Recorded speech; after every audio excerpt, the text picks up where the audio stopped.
رات کا پہلا پہر، سلسلہ جاموں صبح شروع ہو چکا تھا۔ بڑے خیمے یعنی کنوپی کے اندر کا عالم ابھی تک نگاہوں سے اوجھل ہی رہا۔ یہ سب کچھ کھلے عرشے کا تماشا تھا۔ ریلنگ کے ساتھ ساتھ عربی انداز کی پرتکلف آرام دہ نشستوں کا اہتمام تھا۔ دبیس قالینوں، غالیچوں پہ چھوٹے بڑے طباقوں میں سامان خورد و نوش، رنگین شیشے یعنی پیچوان حقے اور اگلدان دھرے تھے۔ کہیں وائلن والا اپنی دھن بجا رہا ہے، نفیری اور دفوں والے اپنے راگ چھیڑے ہوئے ہیں۔ الغوزے، مجیرے، طوطیاں گھمن گھیریاں لیتی، تھرکتی، انگ انگ ہلاتی مچاتی ہوئی سیاہ چشم و گیسو رقاصائیں ان سے اٹکھیلیاں لیتے، چھیڑ خانی کرتے ہوئے چھوٹے چھوٹے بونے مسخرے۔ میں کونے میں ابھی محو تماشائے لبِ بام تھا کہ پیچھے سے مجھے کسی نے یوں جھپٹ کر کھینچا کہ میں بوکھلایا ہوا اپنے بوجھ سے ہی گر پڑا۔ یہ وہی مصری مداری تھا۔ میں تمہارا اپنے کیبن میں انتظار کر رہا ہوں اور تم یہاں دھڑے کھڑے ہو جنٹل مین۔ میں بھی یہاں تمہارا یا کسی کارندے کا منتظر تھا جو مجھے تمہارے ٹھکانے پہ پہنچاتا، میں نے ناگواری سے اٹھتے ہوئے جواب دیا۔ وہ مجھے تلخی سے گھورتے ہوئے کہنے لگا، جنٹل مین، ایک تو تم میں بحث کرنے کی بری عادت ہے، میرے پیچھے پیچھے چلے آؤ۔ وہ مجھے اپنے عارضی سے ٹھکانے پہ لے گیا۔ یہ بھی ایک چھوٹا سا خیمہ ہی تھا جو بڑی کنوپی کے ساتھ منسلک تھا، بالکل ایسے ہی جیسے سرکس کے پنڈال کے ساتھ فنکاروں اور جانوروں کی چھولداریاں ہوتی ہیں۔ وہ وہیں سے نکلتے ہیں اور اپنا اپنا کھیل تماشا دکھا کر وہیں واپس چلے جاتے ہیں۔ اس کی یہ چھولداری بھی ایسے ہی کاٹھ اور کباڑ سے بھری پڑی تھی جس کا کوئی سر تھا نہ پیر۔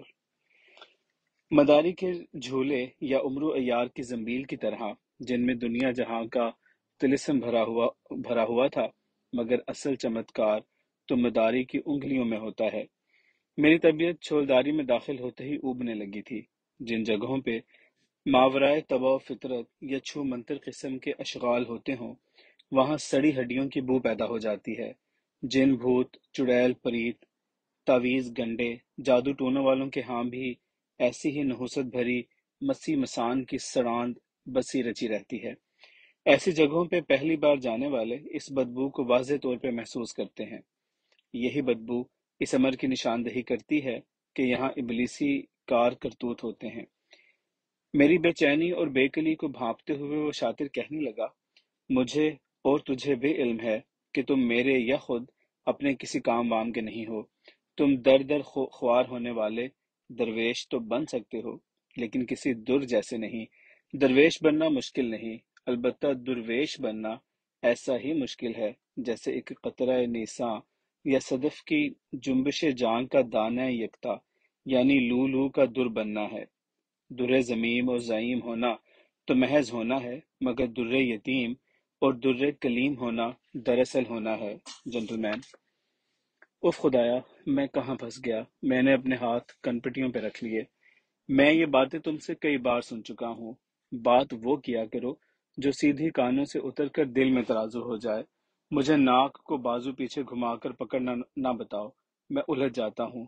کہو اور آسان لفظوں میں کہ مجھے یہاں اس کباڑ خانے میں کیوں لائے ہو۔ کھا جانے والی نظروں سے گھورتے ہوئے کہنے لگا، میں بات کو چھوڑ سکتا ہوں اگر تمہارا جواب مزید کا شدید متقاضی نہ ہو۔ باتوں کی ریت سے رگڑا میں بھی لگاتا ہوں، جبکہ تم بھی ایسا ہی کرتے ہو، مگر دو چرکوں سے پٹیاں باندھ کر بھاگ بھی لیتے ہو۔ وہاں اس کی چپ سے دوڑ لگا دی، اب یہاں میری بک بک سے بدکتے ہو۔ بہر کیف، میں نے ایک بھلے آدمی سے کہلوا کر تمہیں یہاں کھیل تماشے دیکھنے کی اجازت دلوا دی تھی، مگر اس کے بدلے میں تمہارے غبارے پھلانے والے اہلکار کی مدد کرنا پڑے گی۔ ایک سلنڈر کے ذریعے غباروں میں گیس بھر کر ایک پلاسٹک کے کمپریسر چیمبر میں جمع کیے جاتے ہیں۔ ان غباروں کے اندر آتش بازی کا مسالہ ہوتا ہے۔ ایک پروگرام کے اختتام پہ ان غباروں کو کمپریسر کے ذریعے بلندی پہ پھینکا جاتا ہے، پھر یہ ایک خاص ترتیب سے فضا میں پھٹتے ہیں اور رنگین آتش بازی کے ذریعے کسی ایک مخصوص شخص کا نام فضا میں لکھا جاتا ہے۔ خیر، تمہیں اس سے کیا مطلب کہ فضا میں کس کا نام لکھا جانا ہے، بس تم نے گھنٹہ ڈیڑھ گھنٹہ غباروں والے کی مدد کرنی ہے، پھر آرام تسلی سے ادھر ہی بیٹھ کر شب بھر تماشے دیکھتے رہو، یہ خیال رہے کام میں کوتاہی نہ ہو جنٹل مین۔ جہاز پہ پہلی شب کے ابتدائی 1 نہیں بلکہ 3 گھنٹے میرے مختلف رنگوں والے غباروں میں گیس بھرنے اور ان پہ ربڑ کے چھلے باندھنے چڑھانے میں گزرے۔ اس دوران کیا کچھ ہوا مجھے کچھ خبر نہیں، کیونکہ میں ایک کیبن نما پلاسٹک کے چیمبر میں ایک مصری نوجوان کے ساتھ غباروں کی گیس بھرائی میں لگا ہوا تھا۔ شکر ہے کہ یہ نوجوان عام مصریوں کی طرح گپوڑا اور سطحی سوچ و فکر کا حامل نہیں تھا، بلکہ وہ پڑھا لکھا، کھلی آنکھوں، کھلے کانوں والا ایک طالب علم تھا۔ مصر کے کسی نواحی پسماندہ علاقے کا رہنے والا، اپنی تعلیم کے اوپر کے اخراجات پورے کرنے کے لیے ایسے اضافی جز وقتی کام تلاش کرتا رہتا تھا۔